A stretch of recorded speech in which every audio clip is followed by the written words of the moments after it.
which it stands, one nation, under God, indivisible, with liberty and justice for all. Please bow your heads. Dear God, sometimes it's hard to find words to show how appreciative and blessed we are. Thank you for protecting the responders at both Tyson and Garden State and Holcomb. Thank you for keeping everyone safe and being with our community leadership as they navigated the events. And thank you for all that you do for us and our community. Please be wise. Please help us be wise with our decisions today and in the future. Please help us continue to build a community that provides opportunities for everyone. And thank you for giving us the tools to overcome the adversities that we face. In your name we pray. Amen. Amen.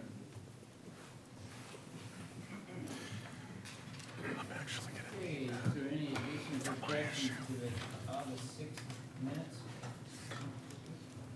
Not, they stand approved. At this time, we have public comment, and that's for anyone in the audience that is not on the agenda that would like to speak to the commission. We just ask you to step forward to the mic and state your name and why you're here. Is there anyone? Okay, moving right along.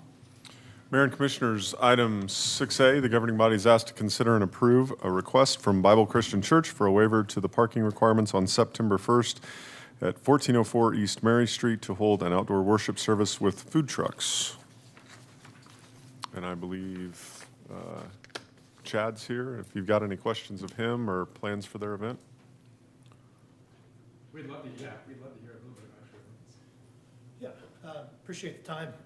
We're, this Labor Day weekend, and so we, church tends sometimes is light on that weekend, so we're kind of having some fun with it, doing an outdoor event, and decided that following church, everyone likes to eat, and so we wanted to bring some food trucks in and just have some fun around it, and want to make sure we did that in the right way, and was just looking for some approval on that and making sure that we can have those and do it right. That's just in the parking lot. Yes, yes, sir. How many we have? Food trucks, just a couple food trucks. Yeah. Mr. Mayor, I move that we approve the waiver to the parking requirements. Is there a second? I'll second. It's been moved and seconded that we approve the parking requirements, the waiver on the parking requirements at Bible Christian Church. Any further discussion? All those in favor of that motion signify by saying aye. Aye. Opposed? Motion carried. Thank you so much. Appreciate it. Item B, the governing body is asked to consider and approve a request from Chad Knight, CEO of YMCA of Southwest Kansas, to waive an outstanding building permit fee in the amount of $2,380 related to the Dome project. The Dome project had an active and paid building permit fee that expired on June 12th. The permit expired because no inspections had been requested or performed for a period of 6 months. Per city policy, an incomplete project can renew a building permit for 1/2 the amount of the original building permit. Staff correctly applied the fee when approached by the contractor seeking to call for final inspections on Monday, July 22nd, in preparation of the YMCA's grand opening event scheduled for the 25th. The contractor and the YMCA were not able to work out who on their end would be responsible for the permit fee in a timely manner. Staff made the decision to authorize the inspections to take place so that the provided the building was allowed to allow the building a certificate of occupancy, or if there were still some outstanding issues, a temporary certificate of occupancy, so that they could host their grand opening event, and then to bring the issue before you to determine the fee. Initially, it was planned for August 6th. I failed to get it on the agenda, so that's why it's being taken up on the 20th. We've continued the temporary certificate of occupancy in the meantime. I believe as of the end of business Friday, there was still a incomplete list of items that would prevent certificate of occupancy. Sam can give you an update where that issue's at. Also, USD 457 has expressed that they have items that they believe remain unsatisfied from their perspective, although it is unclear whether or not those items are more related to the terms of the property and facility use agreement between the Y and USD 457, or if those are items that would customarily be related towards the city and our inspections that we do prior to a issuance of a certificate of occupancy. Regardless, USD 457 staff has indicated likelihood that one, that there's issues that if left unresolved would prevent them from signing off on a certificate of occupancy. As the project is on their property, it does require their approval as well. So they're here and may wish to comment on it. Okay. Well, I've got a question. Who comes up with the amount of time that you have to build a project? Is that on the building permit? I mean, who came up with 6 months? Why isn't it a year? Why isn't it 3 months? I mean, who comes up with that? Time? I've never. I don't know if it's a commission-approved policy or an administrative one, but it's been consistently applied in the past. I know. Our staff, Who I'm comes gonna, up- I'm can you gonna, answer that? I can't really answer that. That was what was agreed to prior to me coming on board, so I don't know how they came up with that. Because I mean, like, if it's a That school, deadline. to build a new school, it's a year to complete it. it isn't to complete it, it's going without any inspections. So there was a period greater than 6 months where there was no inspections called for. It means it's an inactive building permit at that time. Building permits don't last for years upon years upon years upon years. There has to be an end. Otherwise, it's an authorized work site and people could do. But I guess what I'm saying is if you ask for an inspection before 6 months, You get another 6 months. you get another 6 months. And it was So that's, more than 6, nearing 8, despite communications that, hey, you know it's coming up on 6 months. I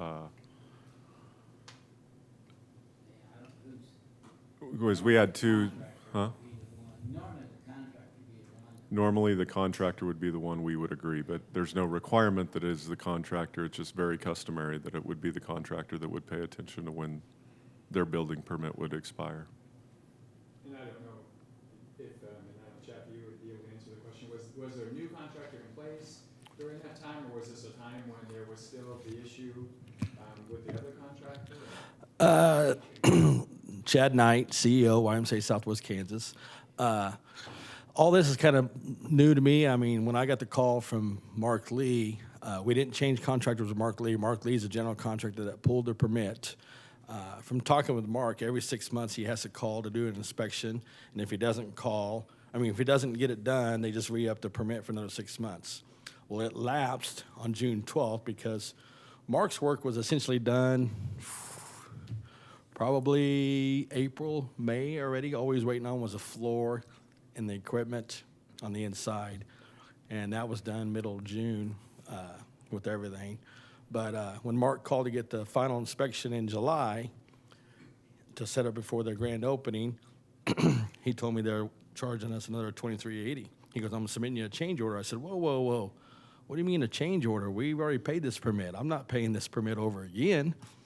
And he goes, well, that's what they're trying to charge. So I immediately emailed Matt and called Matt and see what he could do to help us out here in this predicament. And Matt helped us out, drafted up a letter, worked on his end, and I'm not going to throw anyone under the bus, but I agree with what you said earlier about it should be the contractor, but indirectly, I'm going to pay for it too, because he's going to try to battle us, and I'm not going to pay for. I don't want to pay for it. We've already been over $70,000 overages, and we had to get a new dome fabric. We already paid $200,000 there, so I don't want to sit here and haggle over a $2,300 bill with Lee, So Matt said I could come up here, plead my case. I'm pleading my case. So we'd like to get that fee waived if possible, and So, I Mr. mean. The basis of your asking for the waiver is that YMCA is a charitable organization and we should waive this because of the circumstances of this project, or why should we waive this? Because I agree with you, it seems to be an issue with the contractor, and under a building agreement or anything, this. Well, as the YMCA, we're doing a partnership. We partner with you guys on this project. We partner with the school district on this project.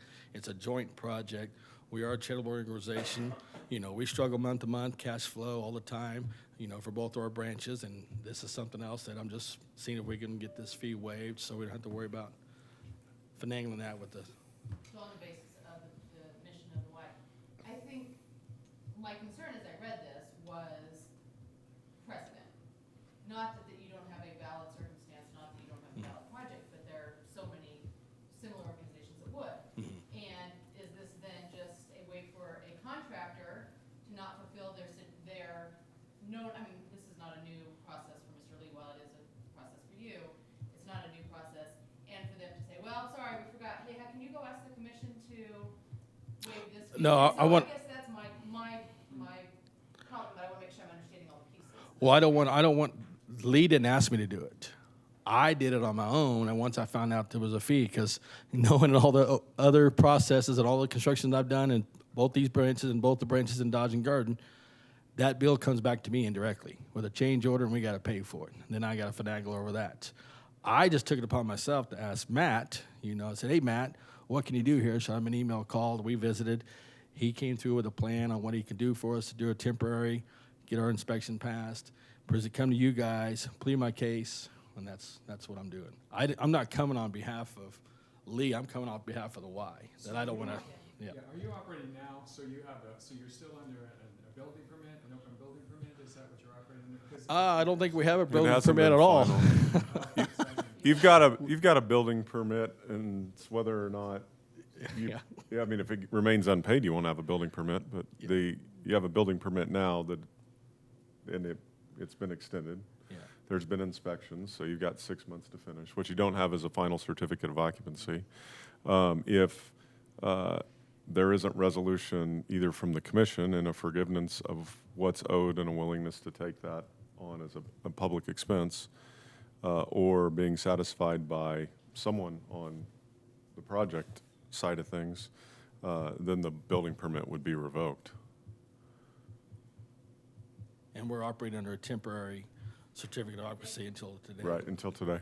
The whole thing here is, under these circumstances where they, basically the first dome manufacturer failed, and they had to go in, get somebody else, this project would have been done way before 6 months. But, that's the only thing that this is a little bit different because of that situation. I think we ought to take that in consideration. And I appreciate, Commissioner Burns's, the precedent it sets and understanding that, yeah, this is a unique situation. I feel for you because I know you've been trying to get this. This is supposed to be an enhancement to our community, and I appreciate the partnership with USD 457 and the city. And so that's where it's hard. I think this is an unusual circumstance, and I know we've talked about the waiving of fees and what that looks like, and as a commission, figuring out what we're going to do, and if that's being more structured. I know it's been a discussion that we really haven't had. So But I mean, if we're talking about delays in construction, I think that almost happens in A lot. every construction project. I mean, none of them go as planned. So I mean, well, this one this is was a I mean, little bit yeah, I mean, extreme. this was seems like a Little bigger catastrophic deal. failure Yeah. on one end. But, So was Mr. Lee, was he the general contractor to? Yeah, he pulled the permit. They called him in December, and he re-upped it for 6 months, and I don't know how he forgot June 12th, but when he called for the inspection, so that's why it came up. well, I think we've got,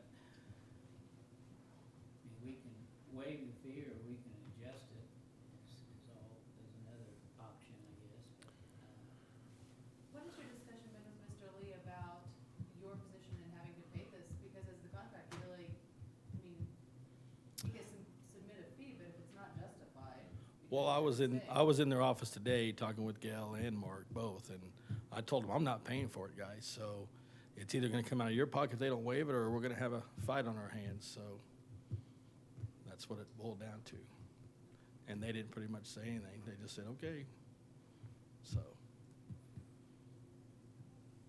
mean, again, I support the mission of the Y, I think this, and I feel badly for the way that this project has gone, but I do think that it's not so unique a situation. I think that this could happen, I think it could happen.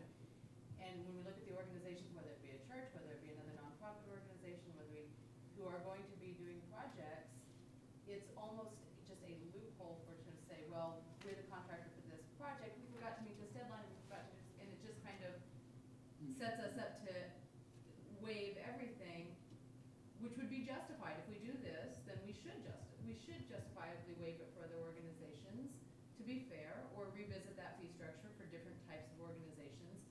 But at the same time, it's still a building project, it's still working with a commercial And I contractor. think there is a very important aspect of the inspection process. So I mean, I know that Right, that's just to valid. make sure it's a safe, that the work site is still safe.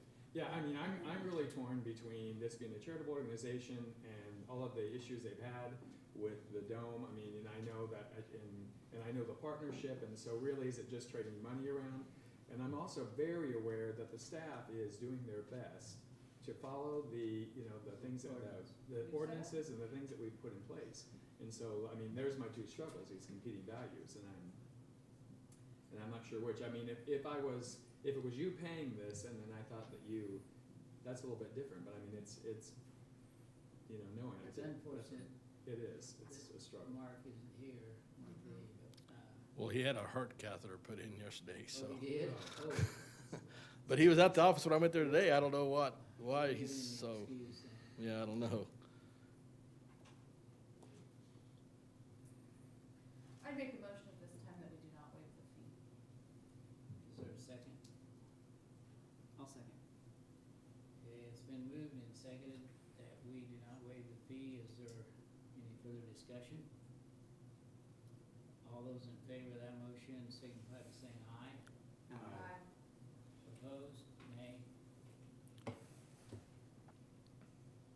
Okay, passed. So, Commissioners, I would like to mention, we are having some technical difficulties with the microphones. So I don't believe, we're working on it right now, but they may or may not be working. And we have gotten a couple messages that, people that are watching can't hear the commissioners. So if you wanna maybe speak up louder, maybe? okay. But we're also working on the issue, so. Okay, so since you deny, so then I gotta sit here and pay the $23.80, or I gotta close the dome? You have to talk to the contractor. I mean, I completely encourage you and the board of directors to take this up with the contractor, Mr. Knight, because Well, this is but, a building, I mean, this is an issue with. but what am I supposed to do then? Just close the dome? Because we had a temporary occupancy pending the permits. Now you waived that. Now we don't have it paid. So is it occupancy? Well, it wasn't open obsolete? for programming anyways. The temporary occupancy was for the purposes of the grand opening, which was concluded on the 25th. I don't believe there's programming going on. We've been open since then, since. the Treating it open- with as a full-fledged, well, yeah, I would recommend you stop that. Okay. I mean, it hasn't been finalized. This fee is It's a project under construction. 50% of the original fee, what this is. That's amount, didn't really say that, but. So how close, I mean, I know that they indicated that you had some additional things that needed to be done. How close are those to being done? Those items were all done. They were done the next day after that one thing. Yeah, The only thing that's- that's left is, there's a few bolts in the vehicle airlock that gotta be put on. There's a couple bolts and nuts, but all the stuff that was addressed was done. Now, pending the stuff that the school district brought up after the fact was something new after the elevations and the grade and the sidewalk, but we met yesterday on that. We think we got a game plan in place for that. Again, who pays for that? I got a bid sent to me. John got a bid sent to him. I called John this morning, what's going on with this bid? What's the situation on this? So that's kind of up in the air. If you'd like to hear the staff version of the answer to that question, we'd be happy to give you some detail. The short version is there were still unremaining items last week. And those were unrelated to the issues that the school district brought up. Sam was out there out there or in contact, or his staff was this morning. I think he can probably give you an update.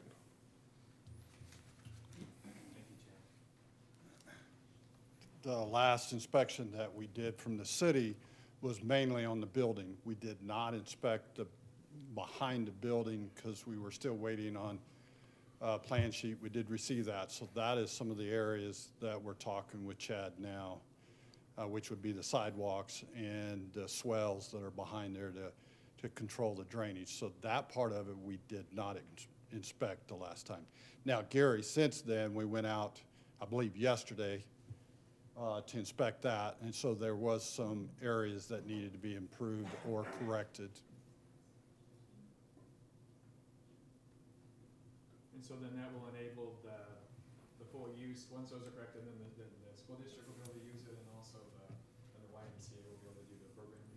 Correct. When they receive a certificate of occupancy, they'll be able to use the building as it was intended.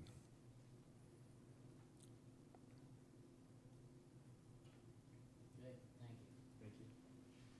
Thank you. Item 6C, Darla Sammy requests the governing body waive City Code Section 62-12 regarding the discharge of fireworks for the purpose of a short fireworks display following the conclusion of the Navola Shepherd Wedding reception on September 28, 2019, near Clarion Inn. Okay. The Darla Sammy requests the city waive the applicable city codes to allow for the discharge of fireworks for the purpose of a short fireworks display following the conclusion of a wedding reception on September 28th. Staff is not able to recommend approval, but has worked with Mrs. Sammy on a criteria by which the commission could approve or adjust some important factors regarding fireworks inside city limits. Staff has approached this issue in anticipation that, if approved, there may be others that want to do the same for weddings and large community events. Listed below are the criteria and policy questions.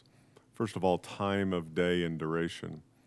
Individual fireworks during the 4th of July discharge season must conclude each evening by 10:30 p.m. The request in this instance is to have the display start at midnight and last for 2 to 5 minutes. The commission could establish the maximum time for a display and authorize a specific time for a display, being specific time of day or evening. Second criteria would be license and insurance. Licensed operator and the event naming the city as an additionally insured is recommended. This display must be discharged by a licensed display or a permitted display operator. The operator and event coordinator must name the city as an additionally insured party. I believe there is a state of Kansas event permit in our research. We don't know a lot about it because we don't do that, but if the commission would approve that, we'd work with the event to figure that out. Fire and/or police, following the completion of a special events request form, which I do believe that they've completed, the city would determine the appropriate fire or police presence and provide an estimated cost to support the event, which the event will be responsible for paying in advance of the event. So, we would look at the plans that somebody would submit if they were, depending on where somebody would, if they were going to be launching them from the 3i parking lot, or they're launching them from, the shopping center or school grounds, that would probably determine what we would want there in the way of fire protection or police protection. We'd come up with a cost estimate for that. We've got a schedule for equipment and people that we use for other purposes. So that piece isn't too hard to do. Folks give us a lot of information when they fill out that special events request form. This would just be saying, okay, as part of the criteria we'd go through is if you're asking to do this, there's a corresponding cost that you're asked to cover. So those are our criteria. It's really I guess in your hands at this point to work with the folks making the request. If you're inclined to accommodate the request, it would be necessary to waive in the terms that you come up with City Code Section 62-12. So I'm looking at the special events permit. So I noticed, this is the only time I've ever seen this, where the police department and the fire department both denied it. Correct. Is that because it's against the code, or is it because they're not in agreement with the request, or are they just following code or ordinance? So I wasn't really sure. They have different reasons. In our discussions with them, we tried to shape the criteria in the staff report around some of the concerns, but if they've got ones outside of that, they're certainly invited to come up and share those. Chief, or who's here from PD? Oh, Captain? Position is defer to the fire department. They're the experts in the fireworks realm. Chief, yeah, why don't you hear your comments here? One of our main reasons was due to the time of day was after midnight, in the midnight area. During the 4th of July, we go through, and we preach to people. 10:30 is the shut-off time. We spend hours of overtime driving around the neighborhoods, shutting down fireworks displays. And so at this time, it was mainly the time factor and the lack of criteria set up for such an event. Donna, is there any flexibility in the time? Absolutely. It's been suggested that we, Why don't you come up here? You need really to don't like practice. that thing. It's been suggested that, Name. oh, Darla, Sammy, Mom. It's been suggested that we look at a different time frame, that reception will last from about 6 o'clock to midnight. We were wanting to do it as the kids were leaving the wedding. But we'd like to do it at dark. So if there's another time frame that we could do it at dark so that we can actually see the fireworks, that we are certainly willing to comply. Have there been any other special events that have shot fireworks in the city limits that anyone can recall? We do a community show as part of Veterans Day, although that was a partnership with the Telegram, and I don't know that they'll have the same enthusiasm to raise money locally for that event, so that's probably going to come to an end. But the last 6 or 7 years, Veterans Day, we've done an event in partnership with the Telegram.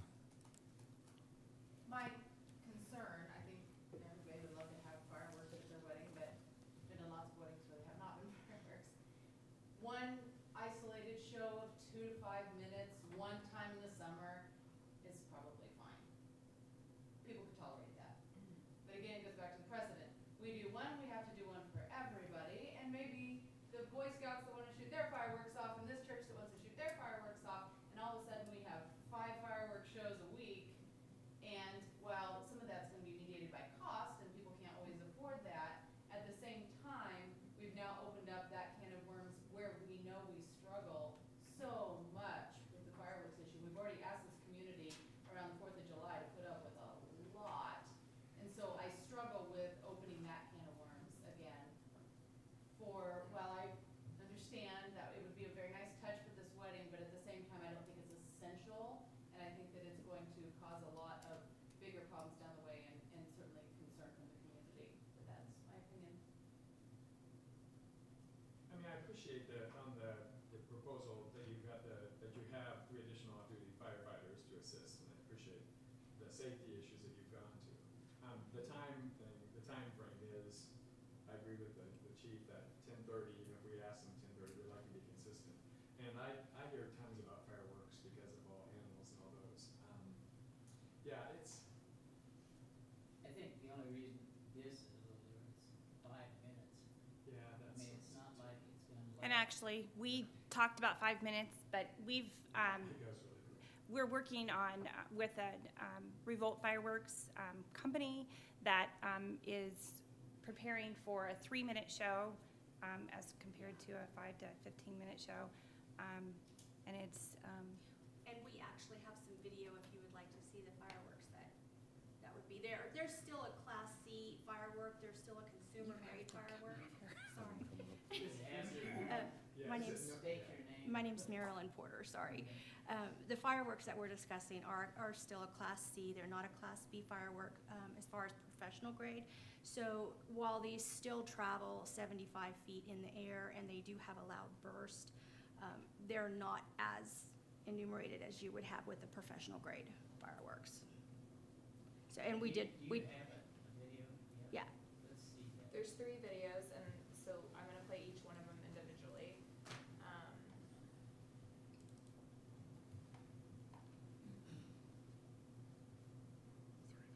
I think unfortunately, we don't have the sound, but. Each one lasts in compilation about 30 to 45 seconds. These would be staged in series so that they would go off simultaneously so that you have a big show but not lasting quite as long. Yeah, that one's a huge thunderous breaks. Yeah, and these are supplied from Jake's Fireworks, which is a wholesaler in the state of Kansas. That's who we buy our fireworks from. Again, they're not even licensed to sell a professional grade firework at a Class B, so these are Class C fireworks.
Are there other communities, Matt, that allow the private fireworks, or are they, do you guys bring into, I'm like, community boards, I don't remember any private firework displays. I mean, I know Southern does. First wedding in my 8 years.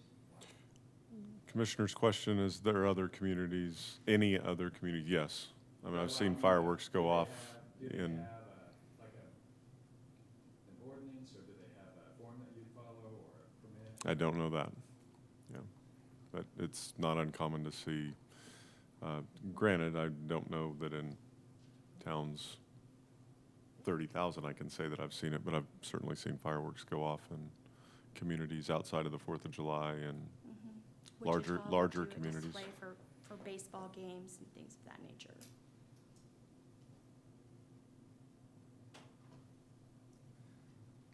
There have been some go off in conjunction with the high school football games here, but I don't know that those have sought permission to do so, and they're out. It appears to be occurring out in the county, so.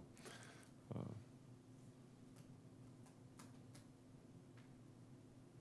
make a motion that we deny the request as presented to the commission. Is there a second? A second. Okay, is there any further discussion on the motion? All those in favor of that motion signify by saying aye. Opposed? Nay? 3 to 2. So it's denied.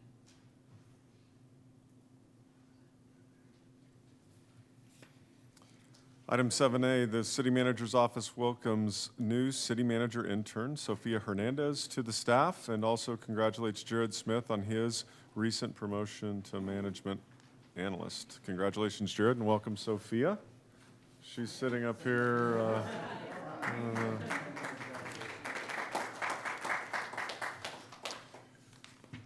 We have several staff reports in this month's or in this week's packet. Do you have any questions on any of those?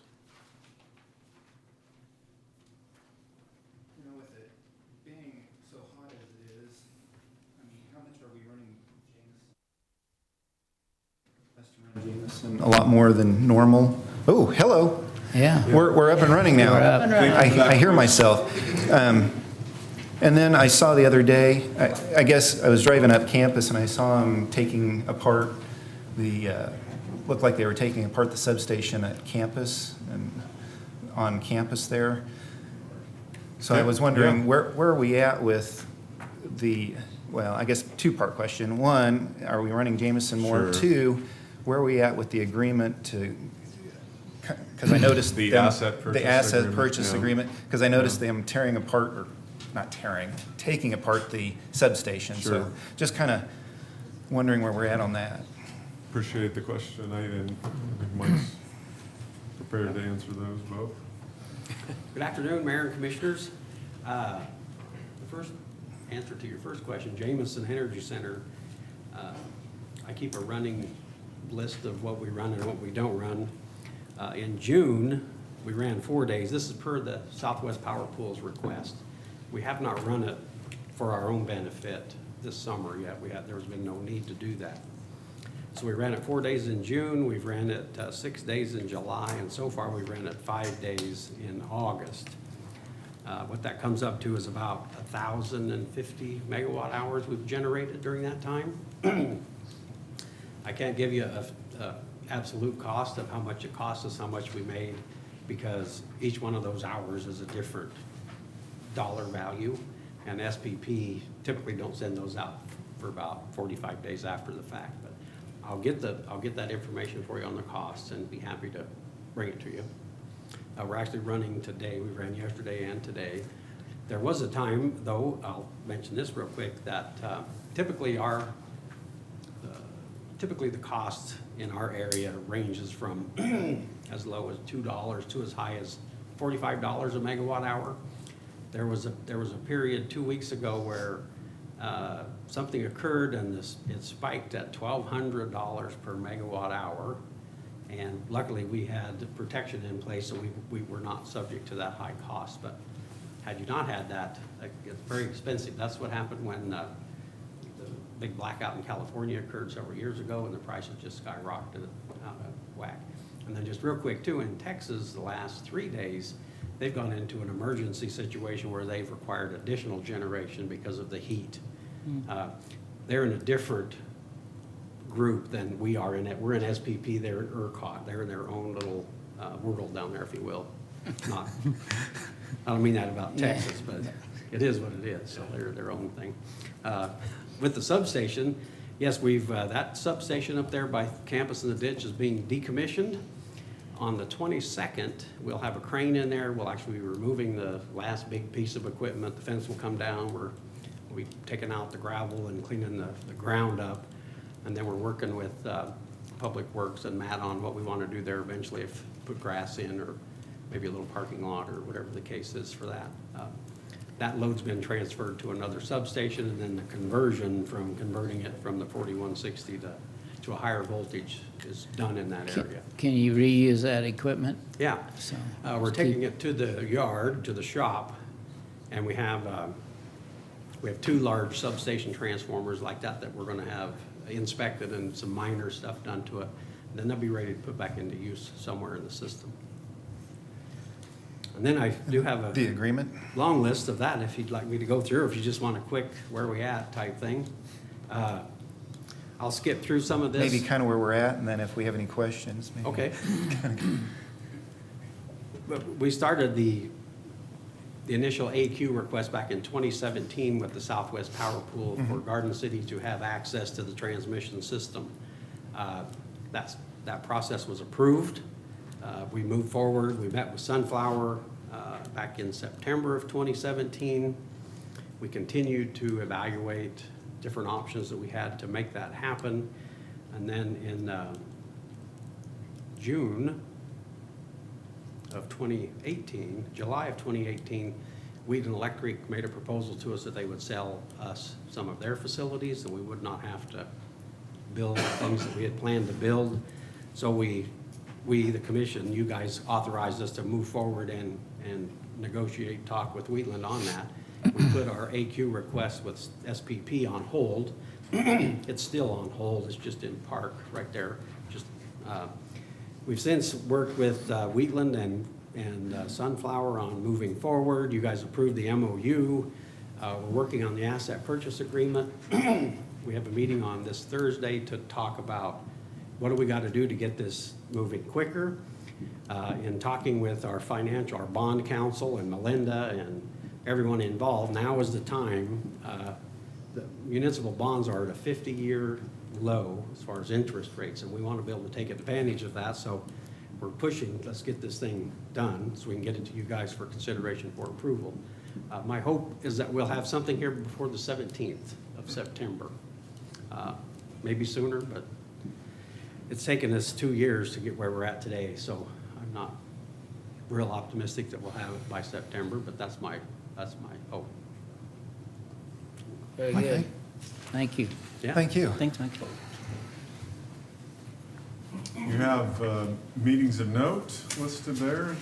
Fall is a busy time for the commission with a lot of community events, so make sure to get those on your calendar.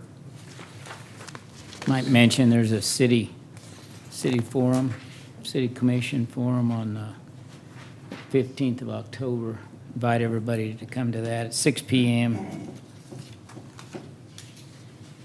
Okay. I think we're ready for 9A, the appropriation ordinance. If approved, it would be number 2489-2019A.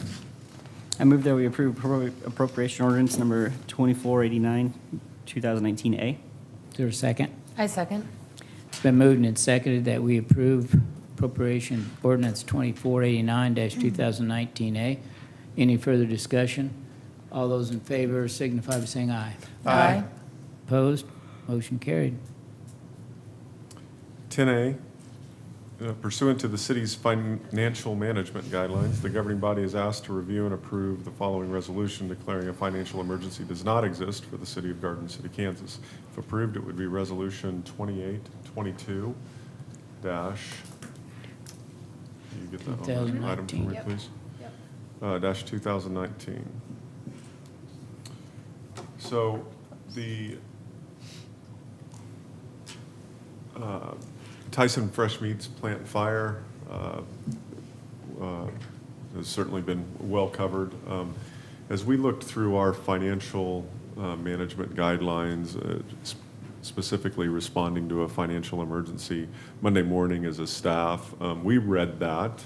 Of course, the picture was certainly more pleasant Monday morning than maybe it even was Friday night or Saturday morning. But over the weekend, while we were working, one of the things we looked at was that responding to a financial emergency, and we talked about it Monday in staff meeting, and the way it reads, I believe there's an obligation after an event like that while it isn't specific beyond the once a year the city commission shall, it does indicate that in an event that you shall pass a resolution one way or the other.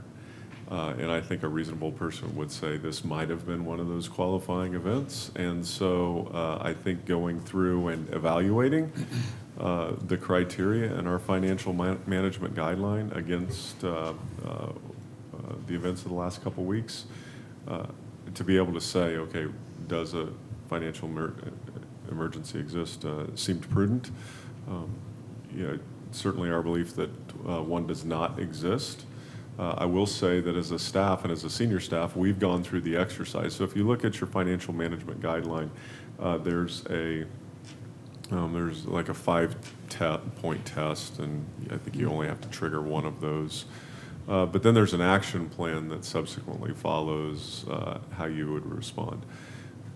We've gone through the exercise much like as you would a tabletop exercise in emergency management, and yesterday met for a couple hours as a senior staff going over our departmental budgets, the remaining 4 months that we have. What would we identify? Had some really good conversations about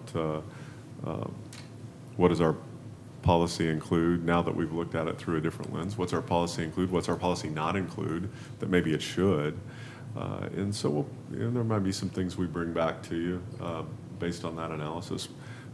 But for today's business purpose, what we're asking you to do is to consider and approve the attached resolution that declares that a financial emergency, thank goodness, does not exist. Okay, Mayor, I make a motion that we approve Resolution 2822-2019. there's a second? Second. It's been moved and seconded that we approve Resolution 2822-2019, stating that there was not a financial emergency in the Tyson plant. Any further discussion? All those in favor of that motion signify by saying aye. Aye. Opposed? Motion carried. I do like the idea of coming back and looking at this again later in the fall, because I think we're still early on in this process, and we all want to be really optimistic, but I think we kind of have to see how the process plays out, so I appreciate that Absolutely, idea. yeah.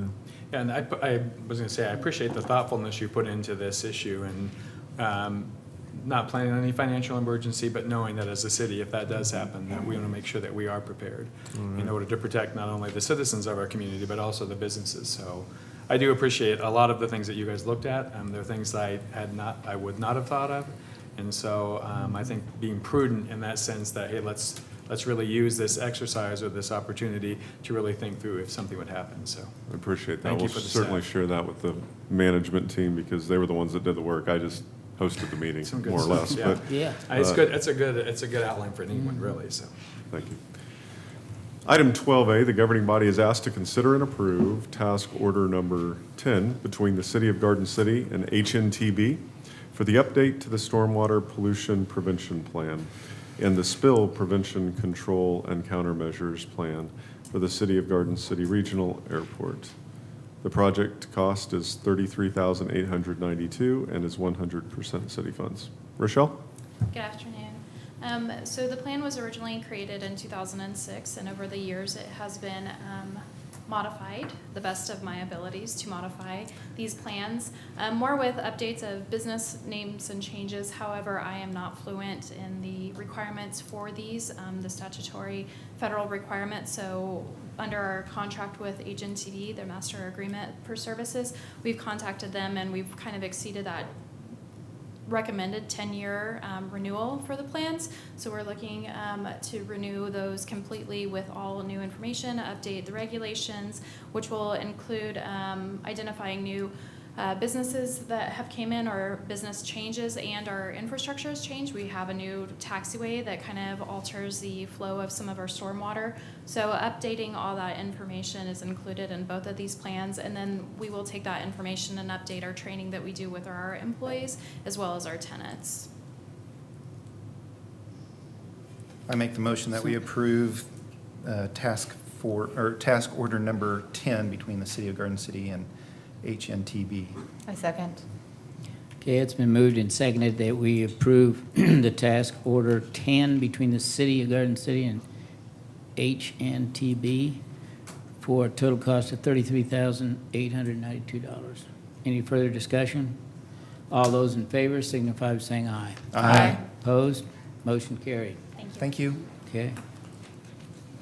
The City Commission is asked to consider and approve advertisement which would combine the municipal court judge and the county councilor positions into one city employee doing work for both entities by way of an interlocal agreement. Mayor, Commissioners, and Randy's here also if you want to hear from the county side. But essentially, we were working from the city perspective on the municipal court judge position. As you guys are all aware, Peter Ramirez will soon have, in the next couple weeks, have his last day. And over the last 15 years has been our municipal court judge, either in a full-time capacity and most recently in a part-time capacity. As we began to realize that we didn't need all of the hours for a full-time judge, we went to part-time, which was a really good decision at the time, but as we're now approaching hiring someone new, it becomes more difficult to get qualified individuals to apply for that position and take it seriously from that part-time perspective while they're also practicing maybe 4 or 5 other types of law across the community, or maybe even across Southwest Kansas. Some of what we discussed was trying to find someone in Dodge or Liberal who's doing the same thing and try and share them, or something like that. And Randy just happened to email me one day and asked me to take a look at an RFP because they're going to be in need of a county counselor. Their county counselor was going to retire at the end of the year, but that's going to come much sooner for them. And so he was looking for my assistance in getting their RFP out to the local bar, the Southwest Kansas bar, whoever it may be that might be interested in a position like that. at first glance, I looked through it, offered to help, said, you know, I'm on the Southwest Kansas Bar, I'll get it to them, and we kind of started having that conversation. But as I began to read their RFP, I realized that their needs were very similar to our needs. They needed someone who was only part-time, they needed someone who was really focused on local government, who, you know, was interested in local government legal work, that sort of thing, and I just asked, what do you think of this idea? And he was all for exploring it. We talked to Matt, and he was all for exploring it. His biggest concern was what kind of issues we might run into with city county agreements, or when we're working on projects together. And so we took that to Randy, and Randy did his legal research and came back to us and said, yes, there are going to be times in an interlocal agreement or something like that where someone would have to get pro tem counsel, somebody from the outside, to do that work. But there's also some benefit in that Randy's been practicing as the city attorney for Garden City and could be a great mentor for the person who is just starting out or only has a few years in experience for being the county counselor. So really builds in some there, and gets both of us, the city and the county, a more qualified applicant pool for that position, because now it's a full-time position with full benefits, which is going to attract people from all across the state, including people who might want to move here and bring their family. And we're always trying to grow the local bar, because the local bar is not young, and we haven't had a lot of success in getting young lawyers to come to Garden City and stay here. And so I think the more we can create these positions where it really does create a viable position, I think that we're going to be really happy with the type of candidate that we get for this. And so that's been the discussion. We went before Randy presented to the county commission yesterday in their meeting, and they approved us doing the advertisement and beginning to work on what an interlocal agreement would look like, and just seeing where we go from there. So that obviously has to come before you all as well. Well, I think 50%, how do we split? So those are all the things that would have to be ultimately worked out in the interlocal agreement, and could be changed from year to year. So Randy and I discussed with Randy, you know, maybe initially we start out and say they're going to do 20 hours of each, and it's going to be a 50-50 split to start out with. And we evaluate, obviously the city and county would both keep tabs on how much they're using the person. And at the end of year one, we may say it's more of a 60-40. And so we may change that interlocal agreement, but that's something that we would definitely want to review every year, just to make sure that everybody's happy with the relationship and that it's working well. So on the county side right now, is that a full-time position or is it a part-time position? It's not. It's actually a contract position for them currently. The way that they handle it is the same way we handle our pro tem judge position, which is if Peter Ramirez had a conflict on something, we would go to the community and ask them to come fill in, and we would pay them $150 an hour to do that, or whatever it may be. The county works very much the same way. They have a system set up like we have a system, although they don't rely on it as heavily as we do. They have a system like we have with Randy, where he works with the city and bills us for his time. They had the same setup with Tom Bergar. And so with him leaving, this was just something they were looking to go back to that same process, and it was just that this is where this came from out of that. So as far as the interlocal agreement, because I know it's not been completed or designed yet. Right. So my question was, when I looked at this, do we do that before the interlocal agreement is completed, or you want us to do so you can go ahead and get the pool of people and then complete the interlocal agreement and then get that approved through the commission, or how is that going to work? So what I would like ideally you would approve it. If you approve it, we would begin advertising immediately, probably today, maybe tomorrow. And part of the reason for that is just because of timing. It's the sooner we can get this out, especially because I have interviews at both KU and Washburn coming up here in the next couple of weeks, and so I only have the city prosecutor currently slotted on that, but we can add these at any time, which just allows us access to people who are looking to come to rural communities and looking to work in local government, and it's just kind of the entry to that. In the meantime, what we would do is work with Randy on putting together an interlocal agreement and hopefully get that to you while we're collecting pool of candidates, and have you approve that interlocal agreement before we actually start an interview process. Once we begin that interview process, then we would, like with any other department head, ask different commissioners to weigh in different pieces of it. And at the very end, we would have both commissions obviously submit their approval for the final candidate. I've drafted that agreement. Yeah, Jennifer gave me a heads up on last Friday that she wanted it Monday, but. No pressure. No pressure. Time, no time crunch, yeah. So it's in the process. I've drafted it. Okay. I make a motion that we approve the advertisement, the combined job position, work towards the interlocal agreement that Randy's working on. Second. It's been moved and seconded by Commissioner Cessna. Any further discussion? All those in favor of that motion signify by saying aye. Aye. Opposed? Motion carried. 12C, the governing body is asked to consider and approve the installation of a rapid flashing beacon pedestrian warning system with crosswalk at the intersection of B Street and Mary Street.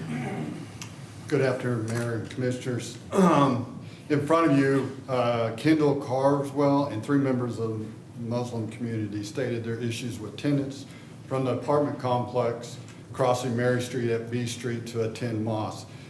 They also stated there was times when members of the complex would cross Mary Street at least 5 times in a day. They are requesting the installation of the pedestrian warning system with a crosswalk between the 2 complexes to assist pedestrians crossing Mary Street. Staff's investigation observations are as follows. Staff did observe pedestrians crossing at this location with some difficulty. I was the one that was spotted that problem. There are similar installations throughout the community along Tally Trail, Bible Christian Church on Mary Street, the hospital, the college, crossing campus at Pawnee and Fulton Street. The material cost for this system is $6,500. The ramp cost is $500 for material. If approved, staff would recommend training for the tenants at the complexes on the proper operation and understanding involving the warning system. Past requests from groups and entities, the requester usually pays for material and the city installs the equipment. Future expenses of the equipment is paid by and maintained by the city. Staff has included a map of the proposed location for your review. After some discussion on the matter, the Traffic Advisory Committee unanimously approved the request for the installation of the pedestrian warning system with the crosswalk on Mary Street. All costs associated would be paid by the requester, staying consistent with similar requests. And after the installation has been completed, the committee also felt the training would be proper on the use of this. Alternative 1 would be approve the installation of the pedestrian warning system and crosswalk and all materials paid by the mosque or some kind of outside funding. 2, approve the installation of the pedestrian warning system with crosswalk and all materials paid by the city, and then deny the request and provide alternative request. I would amend the recommendation from the staff. It should have said that staff recommends either alternative 1 or 2 and is seeking direction from the governing body. If the governing body chooses alternative 2, the $7,000 is in the budget in special traffic way. So are you saying that the Bible Christian Church and the hospital and the college paid for theirs? Yes. Okay, and so then that's what you're saying is consistent? Yes. And my other question is again, you know, I know Mary is, I mean, it's getting busier and we're additional businesses. Is it now time for Mary's speed limit to be reduced to, I mean, say 35? I mean, there's very few places really in Garden City with the amount of traffic we're having. Is it also, as that could be one opportunity to really also? I guess that's not the question at Right. hand, but we That's need to true. focus on this instead of speed limit. Right. My concern is with the traffic, the crosswalks where they're at with these type of signalization, they're really close to traffic signals where this is a lot further away from the traffic signal. My concern is the speed of and I'm not for sure what the Traffic Advisory Board spoke about. My concern is the speed of the traffic getting to that point. And I guess it would be training for them activating it, but making sure, because at most of the other locations, where the locations are, there's a traffic signal right there, and it's pretty close to those traffic signals, so people are kind of aware. And if somebody does activate that, I mean, they're kind of looking at the traffic signal and then they see that. This is actually between, pretty far away from the traffic signals where they're at. So people are usually at the 40 mile an hour, or they're pretty, at this point, they're at the 40 mile an hour mark, I would assume, in their car. So I just have a concern, but what did the traffic advisory board discuss about that? Okay. One thing that we did talk to them about is this type of installation is designed for this situation. The other problem was, again, that additional training, because if they don't operate it correctly, then it's not a safe situation, and that's something that we want to stress to them. One, we worked with the Bible Christian Church.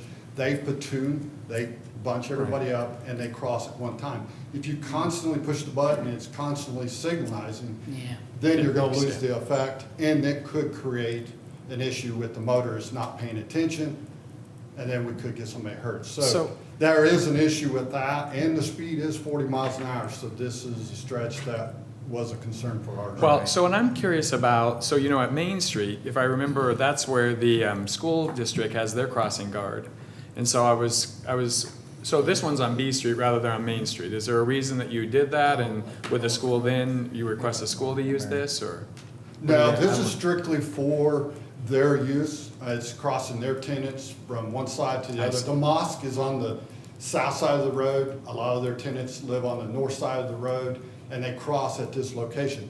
Now, their option is to walk all the way down to 8th Street, which is a block and a half away, and cross at the traffic signal. So that's not as far as. So they were asking for some kind of assistance, and this is what this is designed for, if it's used properly. And that was one of our concerns, if you approved it, that there should be a lot of training involved with this. Yeah, if they could, several of them could wait and cross at once, that would help a lot. Well, he's more easily seen, so. Yeah, I think, I don't know if I answered your question, but that was one of our concerns as well. So how easy are grants to get for these? You know, I mean, understanding the cost, or does the mosque have the dollars, or, so I'm curious about the finances on this. I don't think they came up with, they tried, we had some outside entities try to find some outside funding, couldn't find it. So they are struggling with finding any funds for this project. I guess another alternative would be to split it 50-50 with them. But the other Well, entities all paid. Paid, theirs in yeah. full.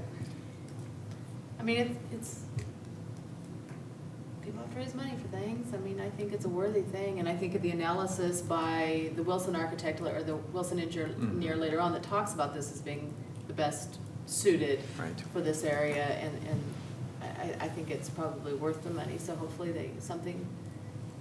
The next step that you can, towards- the next step that you can do is an actual pedestrian signal, which when you push it, it goes to red, and it goes red, yellow, and green, just like traffic.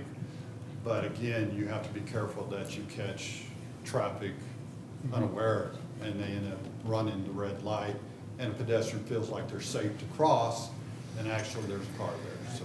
It's pretty effective. They're on, what is it, 6th Street. You know, you see that quite a ways back when it's flashing. Well, we changed these warning systems to a strobe, and I think that has helped. Yeah. We went away from the flashing wigwag going up and down, so now it's a strobe. So Sam, just to be clear, there is a recommendation from the Traffic Advisory Board, and that is to approve the signal as described at the expense of the person, or at the expense of the group requesting it. Yes. Okay. I'd make a motion that we approve alternative one, approve the installation of the RFB pedestrian warning system with the crosswalk on Mary, and all material costs either be paid by the mosque or an outside grant if they're able to secure that. It's been moved and seconded that we approve alternative number 1 with a crosswalk warning. Any further discussion? All those in favor of that motion signify by saying aye. Aye. Opposed? Nay. Motion carried. Item 12D, the governing body is asked to consider installing resident parking only signage for 302 North 6th and 306 North 6th Street. On this one, the city received a request from the property owner at 302 North 6th Street for the consideration and installation of resident parking only signs on 6th Street from the southern property line at 302 to the northern property line of 306 North 6th Street. They stated when activities happen at the rec facility, parking is unavailable for their family and visitors to park in front of their private properties. Staff's observation is 302 North 6th Street property has street side parking on 6th Street, a driveway off of 6th Street, parking on Chestnut, and a paved parking area from the alley. To the 306 North 6th Street property has no driveway or access to the alley for parking. Street side parking on 6th Street is their closest option. Other locations of this type of signage are as follows: the YMCA on Center Street and the hospital areas. We used to have it at the old high school, but since they moved to their new facility, we took those down. And because of the usage caused by the rec activities on the parking in this area, the Traffic Advisory Committee unanimously voted to install residential parking only signs at both 302 and 306 North 6th. Alternatives in front of the governing body is approve the installation of the resident parking only signs for both properties. 2, recommend an alternative solution to the request, or deny the request. The Traffic Advisory Committee recommends alternative 1, approve the installation of the residential parking for both properties. I just had a question about what the reasoning with the Traffic Advisory Board was between the two properties, because it sounds like 302 has a driveway, 306 doesn't. Maybe that 306 property is the most in need of restricting the park. I just think we need to err on the side of being conservative about restricting parking to areas where there really just aren't any other options, or there's, it's really an essential issue. And I just wonder how they grouped those properties together, what the reasoning was there. I was ill at the time of the meeting, so I can't really answer that question. But that's the reason I put that comment in there for them to read. Yeah. But it looks like they went right past that, didn't catch it, or thought it was still a need, is my guess. Yeah, 306 doesn't have a driveway. Andy was at the meeting, he might be able to address that question. I was at the meeting. The distinction between the two properties wasn't necessarily talked about. It was noted that these were former properties that were at the rec, and they've now sold and sold privately, and so they just kind of made the motion to lump them together.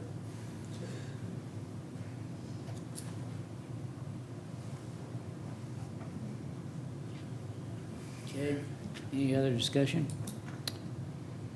Any contact from the property owners to the department? Did anybody, other than, They made the I mean, the They made initial the request or any other? The 302 made the request, not 306. Huh.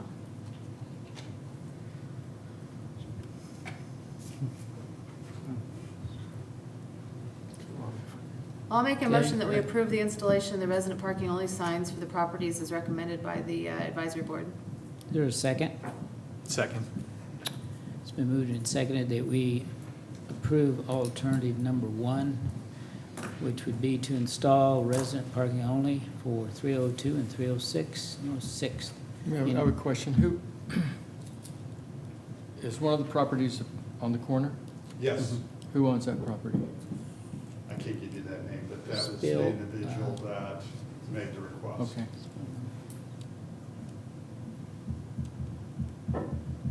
Okay, all those in favor of that motion signify by saying aye. Aye. Opposed? All abstain.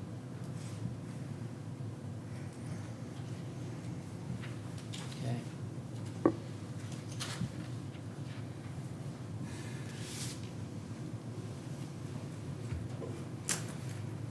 Item 12E, the governing body is asked to consider the installation of a rapid flashing beacon on Jenny Barker Road at the intersection of Spruce Street and Jenny Barker Road. This request comes from the school district to install this flashing pedestrian warning system at the intersection of Spruce and Jenny Barker to assist students across Jenny Barker. Because of the standard set in the Manual of Uniform Traffic Control Devices, school crosswalk signs at a stop control approach are not allowed. The manual will not allow intermixing yellow signals with stop control. The pedestrian warning system are very good for pedestrian safety, but only at uncontrolled crossings. This type of traffic control device would be stepping back from the stop control situation that we have there now. Staff also had traffic warrant analysis reviewed on this intersection. The engineering staff analyzed the intersection for traffic signal by running through a signal warrant analysis. We also used the isolated community levels, which allowed us to drop those percentages down to 70% less than the standard warrant requirements. Only warrants 1 and 2 were able to be ran with neither meeting the warrants. The full report is in the packet for your review. Staff did include the 5 traffic accidents that were at this intersection. Really, none of them are correctable by traffic signals. They're rear ends, side swipes. One fell asleep, looks like. And then we also had one that hit a parked car. Alternatives in front of you is to approve the installation of the pedestrian warning system at the intersection of Spruce Street and Jenny Barker Road.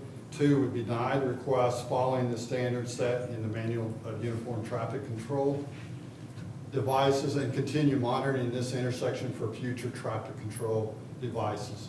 Staff recommends alternative 2, deny the request to install the pedestrian warning system at this intersection. Any further discussion? So if it was installed, who would have to bear the brunt of the cost? Would it be the city or the school system because they're making the request, or? The school would also have to pay that cost.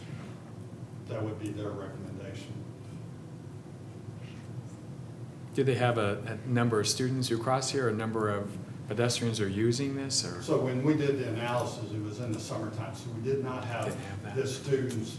And so going through some of the analysis, we're at the halfway point of requiring a crossing guard.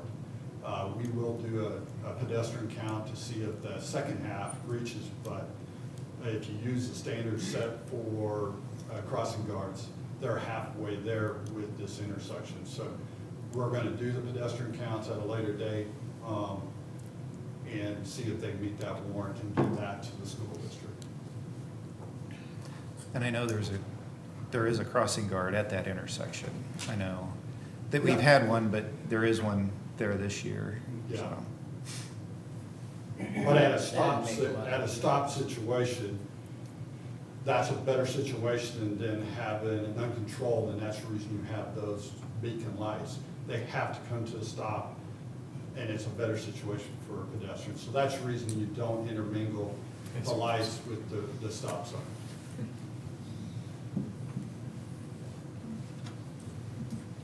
Okay. Entertain a motion. I move that we deny the request for the traffic light at the intersection. I second. It's been moved and seconded that we deny, use alternative number 2, deny the request. Is there any further discussion? All those in favor of that motion signify by saying aye. Aye. Opposed? Motion carried. Item F, the governing body is asked to consider a speed limit change on Spruce Street between Campus Drive and the US 50 83 400 bypass. This request, the city received a request from a citizen requesting consideration of increasing the speed limit on Spruce Street between Campus Drive and the bypass. The speed limit was changed in the early 90s. We just couldn't find the records. We didn't archive back that far. It used to be 35 and we lowered it to 30. Staff's observation, it is a 2-lane road running east-west. Currently, the posted speed limit is 30 miles an hour. The width of the road is 35, which makes that a fairly wide road, so you would look at speeds being a little bit higher. Staff conducted speed study on this segment of Spruce Street with the following results. And the main one that we normally look at is the 85th percentile, which 85% of the traffic is traveling at this speed or lower, which is 33 miles per hour.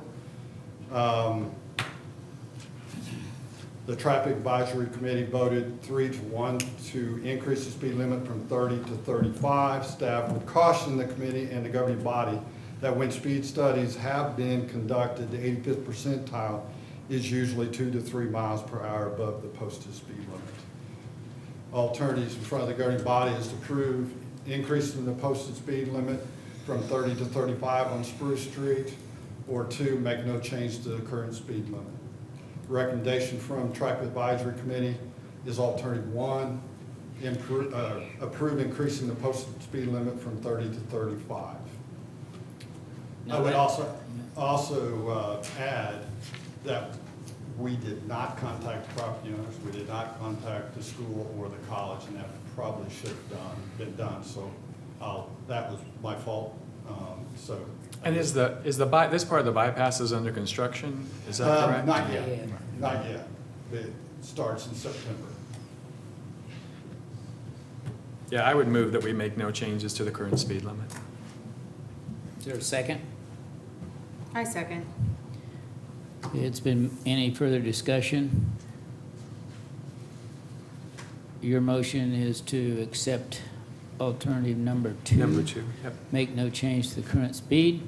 Any further discussion? I'm saying that because of the school there, there's a big park there, that's a pretty active and a younger community there as far as young people, and I don't really see that that's gonna benefit. 5 miles an hour is not really gonna benefit one way or the other, so. It could be the difference between someone getting hit. and Well, not. exactly, I'm all for slowing down Yeah. traffic. I did have some statistics for you on citations. In 2018, there was 28 citations written, 6 warnings. And in 2019, we have 8 citations and 6 warnings. So this lets you know what the police department's done on that street. Okay, any other discussion? All those in favor of this motion to make no change to the current speed limit on, this would be on Spruce between campus and the bypass? All those in favor of that motion signify by saying aye. Aye. Opposed? Motion carried. Item G, the governing body is asked to consider the request to install a stop sign at the intersection of Indigo Avenue and Primrose Street. The city received a request from the homeowner to invest the need to install a stop sign at the intersection of Indigo Avenue and Primrose Street. The homeowner expressed his concern about children playing in the area and cars not stopping at this intersection. Staff observations, no traffic accidents in the last 5 years, no pedestrian warrants were met for this intersection. Primrose is the main entrance into the subdivision.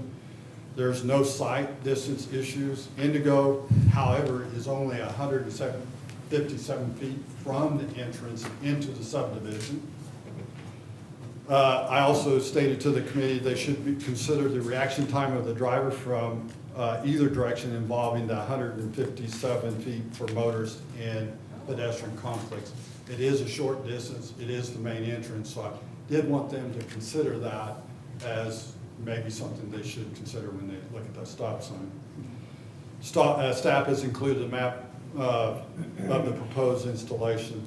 After some discussion, the Traffic Advisory Committee could not find a cause to install a stop sign at the intersection of Indigo and Primrose. It was unanimous vote from the committee to deny the request. Alternatives is to approve the installation of a stop sign at the intersection or to deny the request. Recommendation, the Traffic Advisory Committee recommends alternative 2, deny the request. I make a motion, we deny the request as presented. Is there a second? Second. It's been moved and seconded that we deny the request for a stop sign at Indigo and Primrose Street. Any further discussion? All those in favor of that motion signify by saying aye. Aye. Opposed? Motion carried. haven't read this much. Item H. H, sorry, the governing body is asked to consider and approve one appointment to the Traffic Advisory Committee. Sam?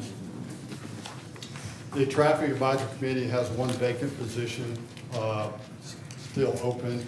Member Kyle Sawyer has accepted a new position with the Hutchinson School District.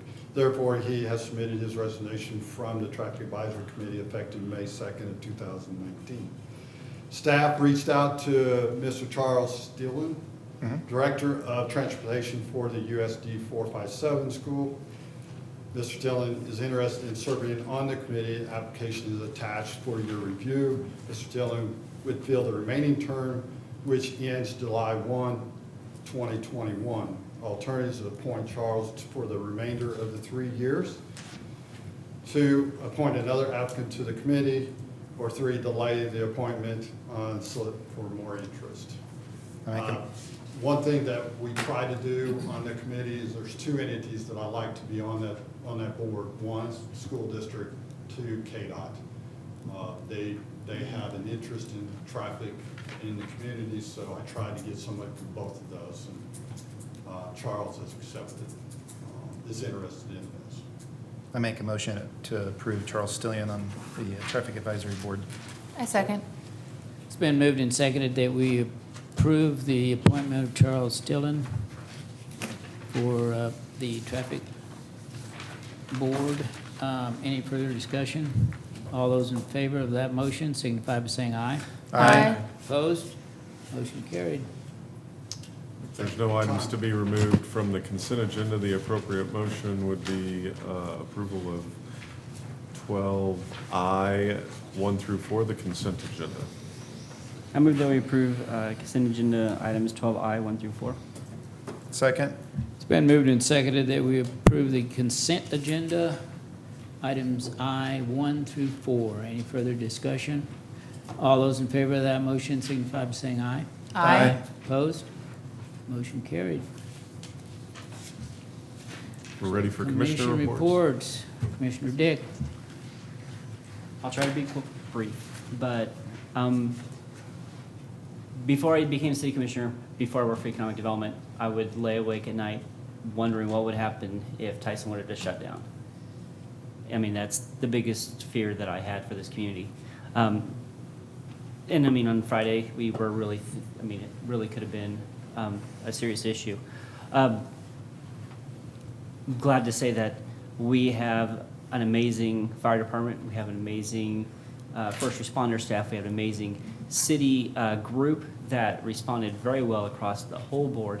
That really makes you feel proud about who we are. And it's one of those things where it's all those people coming together to make it work. And it's really, we don't need to be worried about stuff like that. We don't need to be worried about the businesses because we have the right people in place and we have the right businesses in place. We don't need to worry about the buildings. The only thing I worry about now is what happens if we get too big and we're not Garden City anymore. Because we can do it. Any obstacle that we come across, we can overcome that. Our community can overcome that. So it's one of those, it's a bad thing that turned out to be really good for our community. The commitment to Tyson to our community is commendable. The amount of effort and work they are doing to get everything up and going and the amount that they care about their employees should be commended. We are very, very lucky to have Tyson in our community. Thank you. Very good. Commissioner Henry. So I want to welcome back Commissioner Burns from her great adventure. So we missed you last commission meeting. I also want to say thank you to Tyson and not only our commitment to them, but their commitment to our community. And I know our first responders, the fire department and the police department did an incredible job. Really made it look like they had planned and trained for this. So, and I know they have, and so I really appreciate that. I was excited to see people from the other side of the state and also the federal representatives come to our community, and I hope it's not so much tragedy that brings them here, but really what the great things Garden City are doing. So I know that while they were here, we took advantage of telling them some of the really neat things that are happening in Garden City. So I'm glad they came, I'm glad they visited, but I really want them to leave with a sense of not only who we are as a community, but really there's some incredible things going out here in Southwest Kansas. And hopefully they can come on more, on better terms. I also just want to make sure, I know this is a big time of the year to be out in just to be careful in the heat. You know, young people I see more and more young people are walking. It might be they'll walk when it's a little bit cooler, but just to be really conscious, and that's why I think these ideas of, you know, paying attention to crosswalks. I dropped up by the new Pioneer Pathway, and I am so excited. And for that to get finished, and no, I didn't walk on it because I didn't want Matt to find my footprints, but I'm really excited about that addition to our community. I think those kind of things are huge. And like I said, the cemetery is beautiful with the new sidewalks going in. It really begins to make this a walkable, bikeable community, and I love seeing people out and doing that. So, and I think fall will be a perfect example of that opportunity. So, that's it. Okay, Commissioner Burns. It's good to be back home. How do the 4,000 miles. How do the communities look? I'll tell you, they hadn't cut their wheat yet in Canada, which Wow. is interesting to my father, and me. So I was following events from afar. Matt did a good job of keeping us up to date, as well as I was in touch with folks here in the community and following the news. And I was just very pleased that no one was harmed. I mean, I think that we avoided a huge tragedy in that no lives were lost. And so, again, that's a testament to responders and to safety measures and to evacuation plans and all of that. So that was something to be very thankful for. And now, back home and headed, my kids go back to school, which is exciting, and Tumbleweed Festival's this weekend, and then Labor Day. So everyone go out and enjoy it and be safe. That's all I have. Commissioner Cessna? I just like to recognize that the city and county working together on an agreement where we can get an employee. So a lot of communities, you don't see that happening, but we can do that here between Garden City and Finney County. So great to see that and the city commission approving that and moving forward on that item. And that's all I've got.